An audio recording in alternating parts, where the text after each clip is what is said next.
கஸ்தூரி மஞ்சள், குளியல் மஞ்சள். அதாவது நம்ம கடையில வாங்கிட்டு வந்து யூஸ் பண்ணும்போது அதில என்ன கெமிக்கல் எப்படி அரைக்கிறாங்கன்னு நமக்கு தெரியவே தெரியாது. நல்ல மஞ்சள வாங்கிட்டு வந்து நல்லா தட்டிட்டு, அதுக்கப்புறமேட்டு அந்த பன்னீர் இருக்குல்ல, அத ஊத்தி ஒரு 2 நாள் சோக் பண்ணி அப்படியே ஊற வச்சுருங்க. 2 நாள் கழிச்சு நீங்க எடுத்து மிக்ஸிலயோ இல்ல வேற எதுல உங்களுக்கு எது கம்ஃபர்டபுளா இருக்கோ அரைக்கிறதுக்கு, நல்லா இந்த மாரி நல்லா மையா அரைச்சுக்கங்க. கொஞ்ச நேரம் கொர கொரன்னு வரும். திரும்ப கொஞ்சம் பன்னீர் ஊத்தி திரும்ப அரைச்சிங்கன்னா, இந்த மாரி பதம் வரும். இது போதும். சூப்பர் எக்ஸலென்ட் ஓகேங்களா? ஸோ இந்த அளவுக்கு எடுத்ததுக்கப்புறம் உங்களுக்கு பிடிச்சதுக்கு எதாவது விளையாடுற மாரி கொஞ்சம் எடுத்து வச்சு ஏதாவது செஞ்சுக்கங்க கொஞ்ச நேரம்.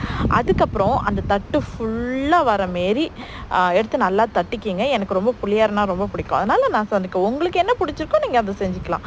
நல்லா ஃபுல்லா தட்டிட்டு ஒரு 2 நாள் காய வச்சுட்டு 3ஆம் நாள் கையில எடுத்து பார்த்தீங்கன்னா அப்படியே தூளா வந்து விழும். அதுக்கப்புறம் மிக்ஸியில் ஒரு 2 ஓட்டி திரும்ப எடுத்து ஒரு பாக்ஸில் போட்டு கொட்டி வச்சிங்கன்னா கண்டெய்னரில் தினமும் யூஸ் பண்ணும்போது கொஞ்சம் கொஞ்சமாக போட்டு குளிச்சிக்கலாம்.